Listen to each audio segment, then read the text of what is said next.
పోరాడుతున్నాం.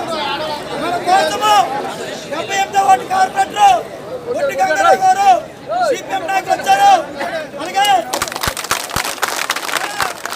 పోరాట కమిటీ నాయకులు చైర్మన్ గారు డాక్టర్ ఆంజనేయ గారు కూడా వచ్చున్నారు.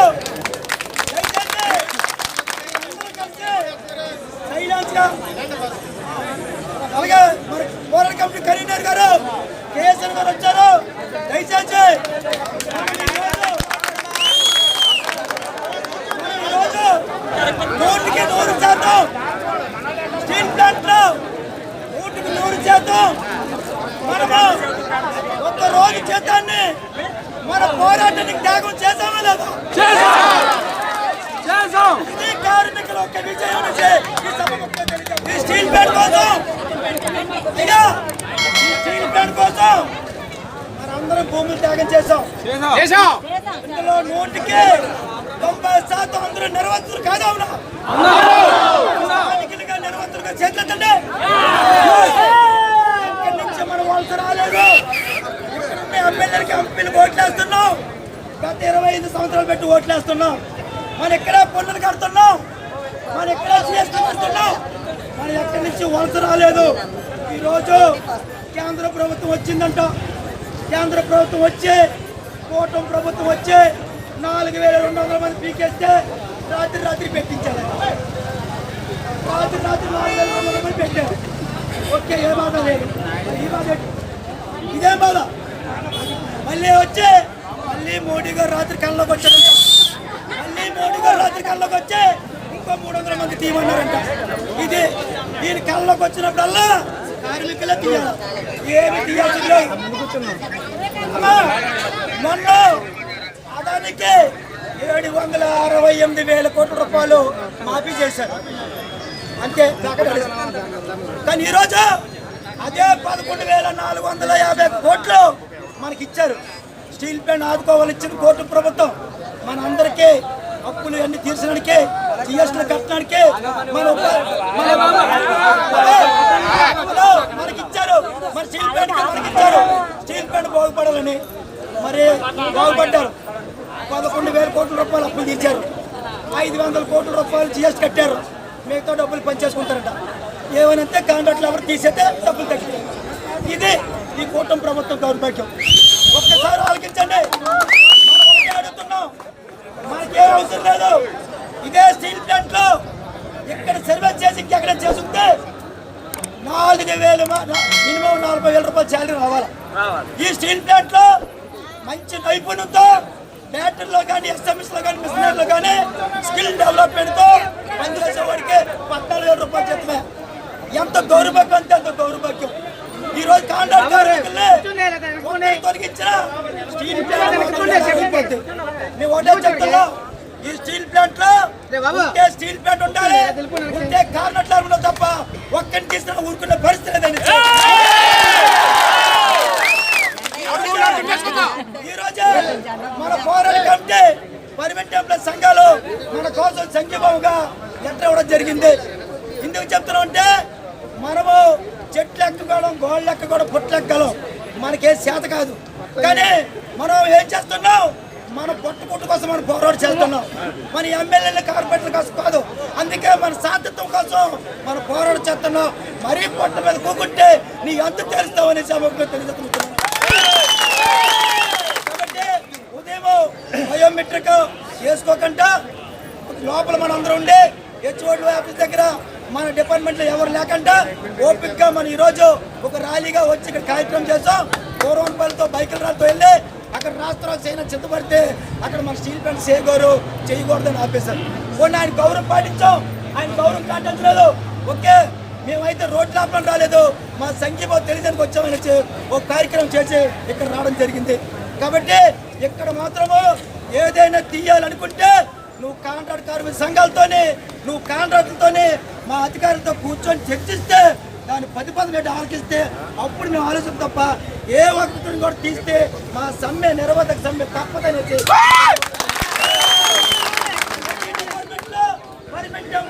పంపించేశారు. ప్రతి డిపార్ట్మెంట్ లో పర్మనెంట్ ఎంప్లాయీస్ వెళ్ళిపోయారు. మరి కాంట్రాక్ట్ లేబర్ తీసేస్తే స్టీల్ ప్లాంట్కి నువ్వు ఇచ్చిన ప్యాకేజీ విలువే ఉంది. ఈ స్టీల్ ప్లాంట్కి ఇన్ని వేల కోట్ల రూపాయలు భూములు చొలికి వేలగా ఉంది. మీరే చెప్తున్నారు ఈ స్టీల్ ప్లాంట్ అంతా గాజువాక అభివృద్ధి అయింది, బంగారు షాపులు వచ్చాయి, థియేటర్లు వచ్చాయి, రకరకాల అభివృద్ధి అయింది. ఈ స్టీల్ ప్లాంట్ వల్ల మనం అందరూ అభివృద్ధి అయి ఉన్నాం. దాన్ని మనం ఓకే, కానీ ఈ స్టీల్ ప్లాంట్ నమ్ముకునే పని తీసేస్తున్న పరిస్థితి. కాబట్టి మనం అందరం కలిసి మన నాయకులు మన సంఘం దగ్గరకు వచ్చారు. ఇప్పటికీ చెప్తున్నాం మన పోరాటం ఆగలేదు. ఈ రోజు సమ్మె అనేది స్టీల్ ప్లాంట్ 100% మన అందరూ సక్సెస్ చేస్తాం. కాబట్టి మన అందరూ ఒక యజ్ఞంగా ఉన్నామంటే ఈ సమయంలో తెలియజేస్తూ ఇప్పుడు ఆదినారాయణ గారు మాట్లాడుకుంటున్నాం. అలాగే మన మంత్రి రాజ్యాంగ పోరాటం నాయకులు కూడా వచ్చున్నారు. అంతర్జాతీయ స్థాయికి ప్రపంచంలో వాటిని 20-30 సంవత్సరాల నుంచి కూడా పనిచేస్తున్నాం. దానికి లాభాలు తీసుకొచ్చాం. దేశానికి ఒక 60,000 కోట్ల రూపాయలు డబ్బులు ఇచ్చాం. ఉత్తరాంధ్రలో అభివృద్ధి చెందింది. ఇటువంటి ఫ్యాక్టరీలోనే ప్రపంచంలోనే ఎక్కడా కూడా కార్మిక వర్గం ఏదైనా అప్పులు తీర్చిన కంపెనీ ఏదైనా ఉందంటే స్టీల్ ప్లాంట్ కార్మికులు అని చెప్పేసి దేశం అంతా చెప్పుకున్నారు, ప్రపంచం అంతా. ఇవాళ మన స్టీల్ ప్లాంట్ ఇతర స్టీల్ ప్లాంట్లోనే ఎటువంటి ఆపద వచ్చినా సరే, ఎన్ఎండిసికి ఆపద వచ్చినా సరే ఆదుకున్నటువంటిది విశాఖపట్నం స్టీల్ ప్లాంట్ కార్మిక వర్గం అనమాట. ఇవాళ కేంద్ర ప్రభుత్వం 4 సంవత్సరాల నుంచి మనల్ని హింసిస్తున్నారు. 5 సంవత్సరాల నుంచి ఒక నిర్వాసిత ఉద్యోగం తీసుకోలేదు. 8,000 మంది ఉన్నారు. ఒక పక్క నిర్వాసులు ఉద్యోగంలో జాయిన్ అయిన వాళ్ళు కాంట్రాక్ట్ లేబర్, పర్మనెంట్ ఎంప్లాయీస్ ఇప్పటికే రిటైర్ అయిపోయారు, చనిపోయారు. అంతా చూస్తే 2,000 మంది కూడా పర్మనెంట్ ఎంప్లాయీస్, కాంట్రాక్ట్ లేబర్ లేరు. ఇవాళ 8,000 మందికి ఉపాధి చూపిస్తామని చెప్పేసి ఈ రోజుకి ఒక్కడికి కూడా ఇవ్వకుండా ఉన్నటువంటి 4,500 మంది కాంట్రాక్ట్ కార్మికుల్ని వాళ్ళ ప్యాకేజ్ అని చెప్తుంది గవర్నమెంట్. ఇందాక మేమందరం వెళ్ళాం. నేను, రాజశేఖర్ గారు కానీ, రావణమూర్తి, అయోధ్యరాము అందరం కూడా వెళ్ళి మాట్లాడాం మేనేజ్మెంట్ దగ్గర. మేనేజ్మెంట్ చెప్తుంది ఏంటంటే ఇవాళ వాస్తవం ఇవాళ కలుపుకున్నారు. మనమందరం రోడ్లెక్కి ఆకలితో అలమటిస్తాం. ఇవాళ కేంద్ర ప్రభుత్వం ప్యాకేజ్ ఇచ్చిందట. ప్యాకేజీలోనే మొత్తం ఈ 2 సంవత్సరాల్లో కాంట్రాక్ట్ లేబర్ని 4,500 మందిని 6 నెలల్లో రిలీజ్ చేయాలట. స్టీల్ ప్లాంట్ పర్మనెంట్ ఎంప్లాయీస్ని 2,500 మందిని తీసేయాలట. 6,000 మంది కాంట్రాక్ట్ లేబర్ని, పర్మనెంట్ ఎంప్లాయీస్ని తగ్గించడానికి ఈ ప్యాకేజ్ ఇచ్చామన్నారు. మరి తగ్గిస్తేనే మళ్ళీ ప్యాకేజ్ అనేది ఇంకో ప్యాకేజ్ ఇస్తారట. ఎవరికి ఆ ప్యాకేజ్ ఇచ్చేది? ఈఎంసీ పేరు మీద ఇతర స్టీల్ ప్లాంట్లో బళ్ళారి, జిందాలు, రోషన్ స్టీల్ ఇటువంటి స్టీల్ ప్లాంట్లో పనిచేసేటువంటి ఇతర రాష్ట్రాల నుంచి కార్మిక వర్గాన్ని తీసుకొచ్చి ఈ 2 బియ్యపుల్ని 3 బియ్యపుల్ని నడుపుతారట. ఇక్కడ ఏంటంటే పువ్వు పోయి, ఎత్తిపోయి, ఆకలి మట్ట అలమటిస్తుంటే వీళ్ళందరికీ కడుపు కొట్టి అటువంటి ప్యాకేజ్ ఎవరికి కావాలండి? అందరూ పాలాభిషేకాలు చేశారు. ఎవరు పాలాభిషేకాలు చేశారు? కార్మికులకా? 4,000 మంది 4 సంవత్సరాల నుంచి పోరాటం చేస్తే మీరు అధికారంలోకి వచ్చారు రాష్ట్రంలోని. ఇవాళ విశాఖపట్నం స్టీల్ ప్లాంట్ మేము ఆదుకుంటామని చెప్పారు. ఇంకా కార్మికులను పట్టుకొట్టడానిక, స్థానికులందరికీ నిరాధారం చేయడానికి మీ ప్యాకేజీ కుదరదని చెప్పేసి ఆ రోజు మంత్రి గారు ఎదుట ఎంపీలు, ఎమ్మెల్యేలు, సెక్రటరీలు, మినిస్టర్లు అందరూ ఉన్నారనమాట ప్యాకేజ్ వచ్చినప్పుడు. అదే ప్యాకేజ్ వచ్చిన రోజు యూనియన్ లీడర్లు అందరూ ఉన్నాం. అదే రోజు ఇదే ప్రకటన చేస్తే ఆ రోజే మంత్రి గారు, మన ఎమ్మెల్యేలు, ఎంపీలు ఏదో ఒకటి తేల్చుకునే పరిస్థితి వచ్చిందనమాట. ఆ రోజు చెప్పుకుంటే ఈ రోజు మనం సమ్మెలోకి దిగిన తర్వాత మేము ఎట్టి పరిస్థితుల్లోనే తీసేవలసిందే, కేంద్రంలోనే ప్యాకేజ్లో జరిగినటువంటి అగ్రిమెంట్ అని చెప్తున్నారనమాట. అగ్రిమెంట్ అనేది కుదరదు. మనం ఈరోజు ఒక్కరోజే సమ్మె చేస్తున్నాం. చేసిన తర్వాత భార్య పిల్లల్ని ఈదులో పెట్టిన తర్వాత మనకి పోయిందే ఉంది. ఎక్కడికి వెళ్తాం? ఇక్కడే వస్తాం. అవసరమైతే పర్మనెంట్ ఎంప్లాయీస్, కాంట్రాక్ట్ లేబర్ అందరం కూడా నిర్వాసితులు మొత్తం విశాఖ నగరాన్ని తీసుకొచ్చి అందించి మీరు ఏదైతే ఇచ్చారో ప్యాకేజీని పూర్తిగా రద్దు చేసి ఏ కాంట్రాక్ట్ కార్మికులు ఒకరిని తొలగించడానికి వీళ్ళేది మెడికల్ అట. గోకవరంలో పనిచేసినడికి మెడికల్ డబ్బులు రావా? బిఎఫ్లో పనిచేసినడికి డబ్బులు రావా? ఇచ్చేటువంటి జీతం ఎంత, ఇచ్చే తిండి ఎంత, పిల్లలు ఫీజు ఎంత కడుతున్నావు, మార్కెట్లో ఏం కొనుక్కుంటున్నావు, ఎట్లా పనిచేస్తున్నావు, రక్తం అంతా కూడా 4 లక్షల కోట్ల రూపాయలు ఆస్తున్నాయి. ఆదానికి భూముల్ని 9,500 ఎకరాల భూముల్ని పంచుకోవాలని చెప్పేసి ఆ ప్రయత్నం ఉంది. ఒక భూములు ఒక సెంటు కూడా కుదరదు.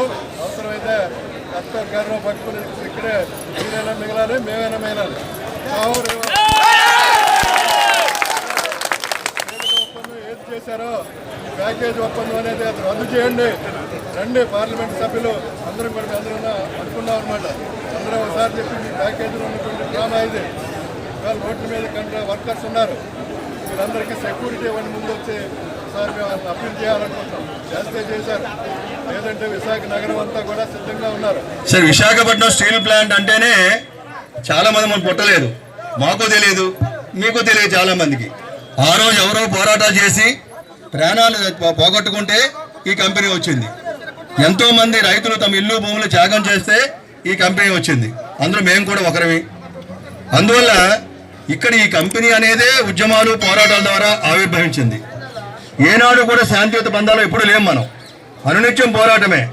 ఎందువల్ల కేంద్రంలో ఉన్న పెద్దలు, ఆ కేంద్రంలో అధికారంలో ఏ పార్టీ అయినా సరే ఆంధ్ర ప్రజలంటే తెలుగువారంటే చులకన. ఈ తెలుగువారి తాలూకా జీవితాలతో చెలగాటు మాడాలి, తెలుగువారిని అన్యాయం చేయాలి. ఆ ఉద్దేశంతోనే ఈ 2 ముక్కలు చేసి పడేశారు మనల్ని, తెలంగాణ ఆంధ్ర అని చెప్పేటువంటిది. సరే అన్నదమ్ములు విడిపోయి ఎవరి కాపురాలు చేసుకుంటున్నా ఎవరి అవుతుంది. కానీ మనం విడిపోయిన తర్వాత ఏకైక పెద్ద కంపెనీ ఆంధ్రప్రదేశ్ ఉందంటే అది విశాఖపట్నం స్టీల్ ప్లాంట్ మాత్రమే. అటువంటి కంపెనీకి మీరు సంవత్సరానికి 2 కోట్ల ఉద్యోగాలు ఇస్తామని చెప్పారు. ఒక్క ఉద్యోగం ఇవ్వలేదు కదా. మీరు కొత్త ఉద్యోగాలు మరి దేవుడు ఎరుగు ఉన్నటువంటి పీకేయడానికి మీరు ఎవరు మీకు చెప్పడం. కొత్త ఉద్యోగాలు ఇస్తామని చెప్పినటువంటి మీరు ఇక్కడ స్టీల్ ప్లాంట్ ఏదో కష్టపడి ఏదో కూలి పని సంపాదించుకుంటే ఆ కూలి పని కూడా చేయనివ్వకుండా ఇది మన వీధుల్లో అడుక్కోమని చెప్తారా మీరు అందరూ కూడా. అందువల్ల కేంద్ర ప్రభుత్వ పెద్దలకి ఇది ఏమాత్రం మంచిది కాదు. ఇది తెలుగు వారు తిరగబడితే పరిణామాలు తీవ్రంగా ఉంటాయి. ఇది ఒక్కరోజు మాత్రమే కాంట్రాక్ట్ కార్మికులు చేశారు. ఒక్కరోజు మాత్రమే. ఈ ఒక్కరోజు మాత్రమే మీకు సంఘీభావం కావాలని ఐఎన్టీసీ కానీ కార్మిక సంఘాలుగా మీ అందరం కూడా మీ దగ్గర రావడం జరిగింది. ఒక్కరోజుకే కింద మీద పడుతున్నారు. ఇదే నిరవధికంగా వెళ్తే ఏ విధంగా ఉంటుంది? నిరవధికంగా వెళ్తే అవసరం అనుకుంటే ఎన్ని రోజులు చేస్తారు? ఎన్ని రోజులైనా సరే సమ్మె చేయడానికి వేది కాదని చెప్పాలి. అందువల్ల ఈ రోజుల్లో మనం కేంద్ర ప్రభుత్వం ఒప్పించాం, పాస్వాన్ గారిని ఒప్పించాం. ఆ రోజు ఈ రోజు సెక్యూరిటీ ఇవ్వగలిగాం కాంట్రాక్ట్ కార్మికులకి. జీతం కంపెనీ ద్వారా కొంత అదనంగా 2,100, 2,300 టెండర్లు కలిసిపోయింది. 2,100 రూపాయలు ఇవ్వగలిగినాం. ఈ నెల రోజుల పాసులు చాలా మందికి ఇంకా అది కూడా ఇవ్వటం లేదు. మరి ఈ విధమైనటువంటి పరిస్థితుల్లో కంపెనీ ఉండాలి. ఈ రోజు కూడా ఎందుకు చేసి ఉత్పత్తి మనం ఆపలేదే. కాంట్రాక్ట్ కార్మికులు వేలాది మందిగా 13,000 మంది పైగా ఈ రోజు మన సమ్మెలో పాల్గొన్నాం. కానీ ఒక్క యంత్రాన్ని కూడా ఆపలేదు మనం, ఒక్క అధికారిని ఆపలేదు, ఒక ఉద్యోగిని ఆపలేదు. కంపెనీ నడవాలి, కంపెనీతో మన జీవితాలు ముడిపడి ఉన్నాయి, కంపెనీ బాగుండాలని కోరుకున్నాం. కానీ ఇక్కడ కాంట్రాక్ట్ కార్మికులు కానీ కార్మిక వర్గం కానీ నిర్వాసులను తలుచుకుంటే స్టీల్ ప్లాంట్ లో ఒక డైరెక్టర్ కాదు సీఎండి కూడా ఎవరు కూడా లోపలికి ఎవరైనా విషయాన్ని కూడా గుర్తుపెట్టుకోవాలి. ఇక్కడ గతంలో చేసి చూపించాం. ఏమనుకుంటారు ఇక్కడంతా కూడా వీరందరూ కష్టపడితే మీరు అందరూ ఎక్కుతున్నారు. మీరు అందరూ కూడా మనం అందరూ కష్టపడి యంత్రాల దగ్గర ఎక్విప్మెంట్ కోకోమల్లోనో బ్లాస్ట్ ఫర్నేస్ లోనో SMS లోనో ఒక పక్క బొగ్గి, ఒక పక్క కెమికల్, ఒక పక్క ధూళి రకరకాలటువంటి పని చేస్తుంటే మనకు లంగ్స్ పాడైపోతాయి, కిడ్నీస్ పాడైపోతాయి, ఆటోమేటిక్గా అన్ని పాడవుతాయి, ఊపిరితిత్తులు కానీ ఇంకోటి కానీ పాడవుతాయి. మరి ఇటువంటి పరిస్థితి తగ్గట్టుగా ESA మెడికల్ ఫెసిలిటీ ఉందా? దాని తగ్గట్టుగా మెడికల్ ఫెసిలిటీ ఏమైనా ఉందా? ఈ ఆడవాళ్ళు ఎంతమంది ఉన్నారు? ఆడవాళ్ళు వెళ్ళడానికి కాబట్టి బహిర్భూమికి వెళ్ళడానికి సరైన ప్లేస్ ఉందా? మరి ప్రభుత్వ రంగ సంస్థ కంపెనీ ప్రపంచ దేశాలతో పోటీ పడుతున్నాం. ఈ విశాఖపట్నం స్టీల్ ప్లాంట్ మెటీరియల్ అన్నిటికీ ఇస్తాం మనం. దేశంలో ప్రధానమంత్రి నరేంద్ర మోడీ గారికి కావాలా? సర్దార్ వల్లభాయ్ పటేల్ కాంగ్రెస్ పార్టీ నాయకుడు. కానీ ఈరోజు సర్దార్ వల్లభాయ్ మా నాయకుడు, దేశానికి నాయకుడు ఆయన విగ్రహానికి కూడా కడితే ఇక్కడి నుంచి స్టీల్ పంపించాం. దేశంలో అనేకమైన రైళ్లు పరిగెడుతున్నాయి. ఆ రైళ్ళన్నిటికీ విశాఖపట్నం స్టీల్ ప్లాంట్ మెటీరియల్ ఇచ్చాం. అనేకమైన ప్రాజెక్టులు అంతా నీరు వస్తుంటుంది, దానికి స్టీల్ ప్లాంట్ మెటీరియల్ ఇచ్చాం. అన్ని స్టీల్ ప్లాంట్ కావాలి, కానీ స్టీల్ ప్లాంట్ కాంట్రాక్ట్ తీసేయాలి. ఇది వారి విధానం. అందువల్ల వాటి మీద కేంద్ర ప్రభుత్వం అనుసరిస్తున్నట్టు మొండి వైఖరి పట్ల నిజంగా సంతోషిస్తాం. డబ్బులు ఇచ్చారు 11,000 కోట్ల రూపాయలు. దానివల్ల కంపెనీ ఇప్పుడు బ్రహ్మాండం నడుస్తుంది కదా. 3వ బ్లాస్ట్ ఫర్నేస్ నడవాలి. 3వ బ్లాస్ట్ ఫర్నేస్ నడవాలంటే నిర్మలా సీతారామన్ చెప్తున్నారు, విశాఖపట్నం స్టీల్ ప్లాంట్ ఆవిర్భవించిన తర్వాత ఇంతవరకు 3వ బ్లాస్ట్ ఫర్నెస్ నడవలేదట. అది ఎవరు నమ్ముతారా? మరి నీకు ఇన్ఫర్మేషన్ ఇచ్చింది ఎవరు? నువ్వు తప్పు చెప్పండి, నేను తొలగించాను మంత్రివర్గం నుంచి. నీకు తప్పు చెప్పిన సీఎండీ ఎవరైనా దాన్ని తొలగించాలా, లేదా నీకు ఎవరైనా తప్పు చెప్పి సెక్రటరీని తీసేయాలా? బ్లాస్ట్ ఫర్నెస్ 3 ఎప్పుడు మెటీరియల్ లేక ఈ మధ్యకాలంలో ఆపారు. ఆవిడేమంటుంది, మేము ప్యాకేజ్ ఇచ్చాక 2వ బ్లాస్ట్ ఫర్నెస్ నడుస్తుంది, 3వ బ్లాస్ట్ ఫర్నెస్ ఇంతవరకు నడలేదు, ఇప్పుడు నడిపించడానికి ప్రయత్నం చేస్తాం. అంటే మీరు తప్పుడు ఇన్ఫర్మేషన్ ఇవ్వచ్చు, మీరు దొంగ రకాలు చెప్పొచ్చు, మీరు ఏదైనా చెప్పినా చెల్లిపోతా? ఇది ప్రజల సొమ్ము, మీకు ఎవరిస్తారు డబ్బులు? అందరూ కూడా మీకు ఇచ్చినట్టు ఐఏఎస్ అధికారులకు కానివ్వండి, లేదా మంత్రులకు కానీ డబ్బులు ఇచ్చేటప్పుడు మనం కట్టే పన్నులు, మీరు చెప్పులు వేసుకుని దాని మీద పన్ను, లేదా ఎక్కడికి వెళ్తే ప్రతిదానికి పన్నే. ఎంప్లాయీస్ ఉన్నాడు, వాడు 100 రూపాయలు గడిస్తే 30 రూపాయలు ఇన్కమ్ ట్యాక్స్ కట్టేస్తున్నాడు.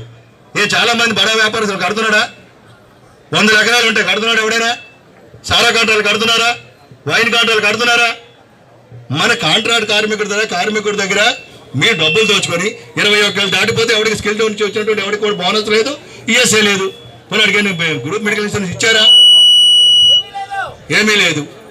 సో ఇటువంటి నేపథ్యంలో మనందరం కూడా ఈ కర్మాగారంతో పనిచేస్తున్నప్పుడు అసలు ఏంటిది అనుకుంటారు? ఇది అరాచకమై, ఇది బ్రిటిష్ పాలన, ఇదంతా కూడా ఎవరితో మాట్లాడు ఇక్కడ? ఈరోజు ఇక్కడ ఏఐటీస్ వాళ్ళు గెలిచారు మొన్న, అంత పిలిచి మాట్లాడావు నువ్వు? కాంట్రాక్ట్ లేబర్ యూనియన్ అనేకమైన రోజులు తిరుగుతున్నాయి, ఏమి చెప్పావా? ఎవరు చెప్పాడు? అందుకు మోడీ గారు సంతకం పెట్టి చూపించు. మోడీ దగ్గరికి వెళ్తాం మేము. కుమారస్వామి సంతకం పెట్టాడు, చూపించు. ఎవరు సంతకం పెట్టాడు? నాకు అధికారం లేదంటూ మేనేజ్మెంట్. నువ్వు అధికారం పోవాలి, ఎక్కడ నువ్వెందుకుంటారా? నీకు అధికారం లేనప్పుడు నువ్వెందుకు రావాలి ఇక్కడ? సో అందువల్ల ఈ కేంద్ర ప్రభుత్వంతో జరుగుతున్న పోరాటం, అందువల్ల కేంద్ర ప్రభుత్వం ఖచ్చితంగా తెలుసుకోవాలి. ఇక్కడ కార్మికుల జీవితాలతో చెలగడం మంచి పద్ధతి కాదు. ఇక్కడ ఈరోజు ఇంత కష్టపడి పనిచేయబట్టే ఈ దేశంలో ఆంధ్రప్రదేశ్ నుంచి కానీ, బీహార్ కానీ, ఉత్తరప్రదేశ్ కానీ అనేక రకాలుగా సిఎస్ఆర్ మీద డబ్బులు పట్టుకుపోయిన అంతా కూడా ఇక్కడ ఉన్నటువంటి వాడికి మెడికల్ సదుపాయము, చదువుకోవడానికి విద్య ఉండదు. ఆ విశాఖ విలేజ్లో మూసేస్తూ ఉంటావు, దానికోసం మేము గొడవ పడాలా? అక్కడ గంగవరం ప్రాంతంలో అక్కడ చదువుకుంటారు, పెద్దగా ఇక్కడ టౌన్షిప్లో ఏదో ప్రాంతం నుంచి పనిచేస్తున్నారు. మనందరం కూడా ఒకప్పుడు అన్నం పెట్టేటువంటి చేతులు అన్నీ కూడా ఇప్పుడు అంటు తోముకుంటాం చాలా చోట్ల. సో ఈ విషయాలన్నీ మర్చిపోయి మీరేదో మేమేమే శాసిస్తే అది అయిపోద్ది అనుకుంటే ఆఫీసర్లు కూడా తమ విధానాన్ని మార్చుకోవాలి. ఖచ్చితంగా ఒకటి ఇందులో ఎక్కువసేపు మాట్లాడడం కాదు, ఏ వర్కర్ని కూడా కాంట్రాక్ట్ కార్మికుడు అంటే రూల్ ప్రకారంగా నేను చెప్తాను. కార్మిక సంఘాల మధ్య కూడా ఆ మధ్య సరే లేకే మేనేజ్మెంట్ కూడా చేసింది. మీలో మీరు మాట్లాడుకుంటారు, మీరు రావడం లేదని చెప్పేది. అది మనం బయోమెట్రిక్ వేసేసరికి ఇప్పుడు చాలా మంది ఇక్కడ కాంట్రాక్టర్ దొంగలు అయిపోయారు అందరూ కూడా. ఆ కాంట్రాక్టర్ కూడా మన వాళ్ళు కూడా చాలా మంది సపోర్ట్ చేస్తున్నారు. చాలా మంది ఇక్కడ ఒకప్పుడు కాంట్రాక్ట్లు ఏ విధంగా వచ్చారు మన దగ్గరికి? ఎంతమంది కాంట్రాక్ట్ మనకెందుకు? టీఎంసీ అయినా ఇంకోటి కాదు, ఇంకోటి మనకి ఏదైతే ఏంటి ఉన్నటువంటి వాళ్ళు ఈ కాంట్రాక్టర్లు కొద్దిమంది ఇంజనీర్లు కలిపి మన బయోమెట్రిక్ అయ్యేసరికి 1800 మంది రాసుకోండి. 1800 మంది లోపలి రాకుండానే 1800 మంది డబ్బులు సుమారు 3 సంవత్సరాల పాటు ఇంజనీర్లు కాంట్రాక్టర్లు కలిపి బుక్ చేశారు. ఇది మంచిదా? ఇది తీయు, వాళ్ళు బయటకు పంపించు, వాళ్ళు బయటకు పంపించాను. రానటువంటి పనిచేసినట్టు తీసాడు వెండు ఇక్కడ. అందువల్ల కాంట్రాక్టర్లే చాలా వరకు మోసం చేస్తున్నారు ఇక్కడ. ఈ కాంట్రాక్టర్లు ఒకప్పుడు ఎలా వచ్చారు విశాఖపట్నం స్టీల్ ప్లాంట్కి? మంచిది, ఎవడైనా బాగుపడాలా, మన పిల్లలు బాగుపడాలి, మనం బాగుపడాలా, శుభ్రంగా ఉండాలా. బొగ్గు కూడా సైకిల్ లేవు, సైకిల్ కూడా లేదు. మరి ఎలా ఉన్నారు ఒకటి ఇక్కడ? మరి అటువంటి కాంట్రాక్టర్ తయారయ్యి మేనేజ్మెంట్ వీళ్ళు కలిసి చేస్తారు. అసలు ఎవరండి మీకు చెప్పడానికి? ఇంజనీరు ఎవరు కాంట్రాక్టర్ చెప్పాలా? నువ్వు పనికి వస్తావు, పనికి రావన్నట్టు ఇంజనీర్ చెప్తాడు. నువ్వు ఇంజనీర్ అంటే నాకు తెలియదు అంటాడు, వాడు హెచ్ఆర్ అంటే హెచ్ఆర్ నాకు తెలియదు అంటాడు, కాంట్రాక్టర్ నాకు తెలియదు అంటే ఎవరికి తెలుసు? తెలిసింది ఎవరికి? మోడీకి తెలుసా? లేదా కుమారస్వామికి తెలుసా? లేదా ఎవడో స్టీల్ సెక్రటరీ పవన్ ఎవడో ఉన్నట వాడికి తెలుసా? వాడు రమ్మనండి ఇక్కడ. అందువల్ల మీరందరూ కూడా చేయాల్సింది ఒకటే, మీరు చేయాల్సింది ఒకటి. ఈరోజు ఏదైతే ఒకరోజు పిలిపించారో ఈ పిలుపు రేపు ఉదయం 6 గంటల వరకు ఉంటుంది. 6 గంటల వరకు దీన్ని జయప్రదం చేయాలి. తర్వాత కార్మిక సంఘాలని, కాంట్రాక్ట్ కార్మిక సంఘాలన్నీ కలిసి కూర్చుంటాయి. కలిసి కూర్చొని నిర్ణయం ఇస్తే, నేనైతే చెప్తున్నాను, ఒకరోజు కాదు, అవసరం అనుకుంటే ఎన్ని రోజులు బంద్ చేయడానికైనా సిద్ధపడాలి. బాలచెరువు గేటు, మెయిన్ గేటు, 2 గేట్లో కూడా ఒక్క పిట్ట మనిషి కూడా లోపలికి వెళ్ళడం వీళ్ళు. దాని కార్యక్రమాలు ఏం చేస్తారో ఆలోచన చేయండి. దానికి తగ్గట్టుగా మనందరం కూడా మనతో పాటు ఇంట్లో ఉన్నారు కదా, ఎవరు ఆడవాళ్ళు పనిచేస్తే మీ భర్త ఉంటారు కదమ్మా, పిల్లలు ఉంటారు కదా, 2 రోజులు ఎలాగో 2 రోజులు 3 రోజులు పోతే స్కూల్ సెలవులు ఇచ్చేస్తారు. 2 రోడ్ల మీదకి ఓటెక్కించండి. అల్టిమేట్ గా ఈ రోజు మిమ్మల్ని అంటాడండి, వాడు ఏదో నేను రాశాడు మినిట్స్, ఏ రాశాడు వాయిదా వేస్తాడట. మెడికల్ది ఇప్పుడు కాదు, అన్నీ అలాగుంటుంది, తర్వాత చెప్తా ఉంటాడు.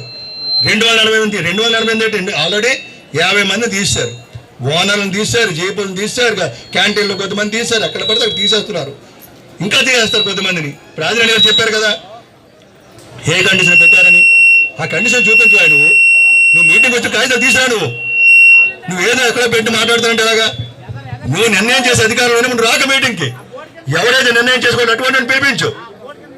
ఎవరు పనికిరారో డీజీఎంలు జీఎంలు పిలిపించి వాళ్ళందరూ వచ్చి మేమేం చేయలేవండి, మీరు సహకరించండి, మీ కంపెనీ మునిగిపోద్ది. కంపెనీ మునిగిపోవడం మనకి ఇష్టం ఏంటిది? కంపెనీ ముంచారు ఎంతసేపు ముంచేయడానికి. అలాగే నా ముందు మాట్లాడిన నాయకులందరూ కూడా భారత కమ్యూనిస్ట్ పార్టీ తరపు నుంచి అభివందనాలు తెలుపుతున్నా. మనకి దురదృష్టవశాతం కార్మిక సమాజక వర్గం ఈ రోజున నడి రోడ్లు పడవలసి వచ్చింది. ఇది 100% దురదృష్టకరం. 100% దురదృష్టకరం. ఎందుకంటే భూములు ఇచ్చి ఇక్కడ ఆంధ్రప్రదేశ్లోనూ ఒక స్టీల్ ప్లాంట్, భారతదేశానికి గర్వపడేటటువంటి స్టీల్ ప్లాంట్ ఇస్తే ఇక్కడ కుటుంబాలన్నీ బాగుపడితే మనకు కూడా గర్వంగా బతకొచ్చనేటువంటి దుఃఖపడంతో ఇక్కడ భూములు ఇచ్చి ఇక్కడ స్టీల్ ప్లాంట్ రప్పించడం జరిగింది. అది ఒక పోరాటంతో. ఇంకా చాలా మంది చెప్తున్నారు 24 గంటల పోరాటాల పేరు చెప్పడం అని చెప్తారు. తండ్రి పేరు లేకుండా బిడ్డ పుట్టడు, తండ్రితోనే బిడ్డ పుడతాడు. ఆ బిడ్డ యొక్క తండ్రి యొక్క వారసత్వం వస్తుంది. ఆ వారసత్వం కలిగితే స్టీల్ ప్లాంట్. అందువల్ల సిగ్గుండాలి ఇక్కడ గెలిచే వాళ్ళకి, సిగ్గుండాలని చెప్తున్నా ఈ ఆంధ్రప్రదేశ్ నాయకులకి. 20కి 25% ఇస్తే మీ స్టీల్ ప్లాంట్ ఒక్క కార్మికుడు కూడా బయటకు పంపించే పరిస్థితి లేదని చెప్పారు. ఈ రోజున గెలిపించిన 9 మాసాల్లోని సంవత్సరం అవ్వకుండానే 5,000 మంది రోడ్డు మీదకి వచ్చేసారు. దీనికి జవాబు ఎవరు? ఓటమి ప్రభుత్వం కదా అని అడుగుతున్నాను. ఈ రోజు కేంద్ర ప్రభుత్వం గెలక ముందే చెప్పాం, వీళ్ళు దొంగలుండే, వీళ్ళు మొత్తం అంతా అమ్మేస్తారు, వీళ్ళు మనం రక్షించుకోవాలి, ఈ కార్పొరేట్ సంస్థకు అమ్మడానికి సిద్ధంగా ఉన్నారని చెప్పాం. కానీ మనం చెప్పినటువంటిది రాజకీయాలు వద్దంటారు చాలా మంది. ఈ రాజకీయాలతోనే వ్యవస్థ నడుస్తుంది. మనం నిలబడే భూమి కూడా అమ్మడానికి 24 గంటల్లో అమ్మడానికి తయారై ఉంది. ఆకాశం కూడా అమ్మడానికి తయారై ఉంది. ప్రకృతి కూడా అమ్మడానికి తయారై ఉంది. ఇదందరికి ఎవరికి అమ్ముతున్నారు? కార్పొరేట్ సంస్థలకు అమ్ముతున్నారు. పీల్చే గాలి కూడా అమ్మేయడానికి వ్యవస్థలో మనం బతుకుతున్నాం. ఈ వ్యవస్థను వ్యతిరేకించాలా వద్దనేది మనం ఆలోచించుకోవాలి. ఈ వ్యవస్థలో మనం జీవించాలా వద్దనేది మన హక్కు. అది కొత్త ఉద్యోగాలు ఇవ్వక్కర్లే, కొత్త ఉద్యోగాలు మీ వల్ల కాదని చేతులు ఎత్తిస్తాం. దాని గురించి మేము మాట్లాడలే. ఉన్న ఉద్యోగాలు తీసే అధికారం మీకు ఎవరిచ్చారు? ఉన్న తిండిని లాగే అధికారం మీకు ఎవరిచ్చారు? ఈ హక్కులు కాలు రాసే అధికారం మీకు ఎవరు ఇచ్చారు? ఇప్పటికే మీ అందరికి కూడా పర్మనెంట్ కావాలి. మీకు యువశక్తిని లాగేశారు, రక్త సంఘటనలు లాగేశారు, కార్మికులు ఉన్న వయసును లాగేసి ఈ రోజు బయటకు పొమ్మని చెప్తారా? ఈ రోజు మిమ్మల్ని మోసుకెళ్ళి బయటకు పంపని చెప్పడం అంటే ఈ రోజున ముసలి వాళ్ళందరినీ కూడా అన్యాయం చేసినట్టే. కొడుకు ఎదిగిన తర్వాత, తిండి పెట్టి ఎదిగిన తర్వాత కన్న తండ్రిని ఎలాగైతే తన్ని బయటకు పంపిస్తాడో, ఈ రోజు కేంద్ర ప్రభుత్వం ఈ రోజు వయసు అయిపోయిన వాళ్ళందరినీ కూడా బయటకు పంపడం అంటే వాళ్ళ మీద, వాళ్ళ బతుకుదెరువు మీద, మీరు చేస్తున్న నిరక్షణ మీద మీరు రాక్షసత్వం బయటపడతా ఉంది. దీని సంఘటన అవుతారు మొత్తం అంతా కూడా. విశాఖ జిల్లాలో కాదు, ఆంధ్రప్రదేశ్లో అక్కడ సంఘటన కావాల్సిన అవసరం ఉంది. ఈ స్టీల్ ప్లాంట్ ఉంది కాబట్టి సగటు ఆర్థిక విధానాలు పెరిగాయి. దానివల్ల ఈ రోజు గాజువాక అభివృద్ధి అయింది. దానివల్ల ఈ రోజు విశాఖపట్నం అభివృద్ధి అయింది. దీనివల్లనే మనకు ఆంధ్రప్రదేశ్ గర్వంగా చెప్పగలుగుతున్నాం. ఇదే నార్త్ ఇండియా జరుగుతాడని ఊరుకుంటారా? మీరు అందరూ వెళ్ళిపోతారండి. మేము అందరూ ఫైనల్ ఇచ్చి వెళ్ళిపోతాం. ఎవరు తీసుకొచ్చి ఇక్కడ పని చేయిస్తారు? అంటే నార్త్ ఇండియాలో తీసుకొచ్చి ఇక్కడ పని చేయిస్తారని అడుగుతున్నా. ఒక ఆయన అంటాడు సన్యాసి, నేను సానిధ్య ధర్మం కావాలంటే ఇది ధర్మం కాదా? నువ్వు దీన్ని భారతదేశంలో అందరూ నాకు సంఘటితపరిచి నార్త్ ఇండియా తీసుకొచ్చి ఈ స్థానిక లిస్టుల్లో పనిచేస్తానని అడుగుతున్నా. అప్పుడు రాష్ట్ర విభేదన రాదా? రాష్ట్ర విభేదాలు రావా? స్థానిక విభేదాలు రావా? అప్పుడు భారతదేశం ఒకటని చెప్తారా? మనందరూ సంఘటన ఒకటని చెప్తారా? మీ నినాదం ఏంటని అడుగుతున్నా. మీ నినాదం ఏంటి తేల్చండి. ఇప్పుడు సన్నర ధర్మం కాదు, తిండి ధర్మం చెప్పండి, కొడుకు కూడి చెప్పండి. అప్పుడు చెప్పండి ఏ ధర్మం. ఆ ధర్మానికి మేము వస్తాం, ఆ ధర్మాన్ని మేము పాటిస్తాం. మేము పాటించడానికి ఏమి సింగించట్లే. మీరు ఏ ధర్మం చెప్తే ఆ ధర్మం చేస్తాం. కడుపు నుండి తిండి పెట్టండి. ఈ తిండి పెట్టలేని విభేదాలు తీసుకొచ్చేటటువంటి నిరుకుంశ పరిపాలన కాతల మీరు పరుగులు తీస్తూ ఉంటే ఆంధ్రప్రదేశ్ వాళ్ళు సిగ్గుపడుతున్నాం. గర్వపట్ల సిగ్గుపడుతున్నాం. ఆ సిగ్గు నుంచి విముక్తి కలిగించండి. అందుకని చెప్తున్నాం కార్మిక వర్గం అంతా ఒకటే, కర్షక వర్గం అంతా ఒకటే. సంఘటన అవుతాం, హక్కులు సాధిస్తాం. మనకంటే 200 సంవత్సరాల క్రితం 100 సంవత్సరాల క్రితమే సాధించారు. ఈ హక్కులు తెలియని వాళ్ళు గడించారు. ఆకలి మంట అడితే వ్యవస్థలోనూ ఆకలి మంటలు పెరిగితే హత్య చేయడానికి సిద్ధపడతారు. అతను నిండు కడుపు నిండాల, అది ముందు. అందువల్ల దీని నుంచి దేశాన్ని రాష్ట్రాన్ని రక్షించవలసింది రాజకీయ నాయకులు, రాజకీయ యొక్క విధానాలు. ఆ రాజకీయ విధానాలు ముందుకు పోయినప్పుడు మాత్రమే సమస్యలు పరిష్కారం అవుతాయి. మేము గెలిచే సంఘాన్ని సంబరపడద్దు, పాలపుస్తకాలు చేసే కానీ ఉరుకుపడద్దు. అప్పుడు మీ శక్తి మీ ఇంట్లో ఉన్న వాళ్ళే నిన్ను తెరిమి కొట్టే టైం వస్తుంది. అప్పుడు చూస్తాను నీ సమస్య అయితావు. ఆ సమస్య తెచ్చుకోవద్దు. ఇది కుటుంబ వ్యవస్థ, ఇది రాష్ట్ర వ్యవస్థ, ఇది ఒక ఇండస్ట్రియల్ వ్యవస్థ. ఈ వ్యవస్థలో పనిచేసేవాడు కుల విభేదాలు లేవు, మత విభేదాలు ఉండవు. వాళ్ళందరూ కూడా ఒక తెల్లరైతే అన్నదమ్ములు అందరూ కుటుంబం. దీని మీద మెచ్చరిసించి పెట్టాలి అనేటువంటి నామకరణాలు చేస్తే ముందు నువ్వు ఏదైనా చేయంటే ఇతర రాష్ట్రాల్లో వస్తున్నటువంటి కుబేరుల్ని, ఇతర రాష్ట్రాల్లో ఉన్నటువంటి కార్పొరేట్ సంస్థలు, ఇతర రాష్ట్రాల నుంచి వచ్చేటటువంటి ₹1 ఫ్యాక్టరీకి కానీ ₹1 దేశానికి కానీ దేశ భక్తికి కానీ ఖర్చు పెట్టిన వాళ్ళు లక్షల కోట్లు గడించి ఈరోజు మన మీదకి వస్తూ ఉన్నారు. అటువంటి వారిని నిషేధించవలసిన అవసరం ఉంది. అందువల్ల అందరూ సంఘటిత అవ్వండి.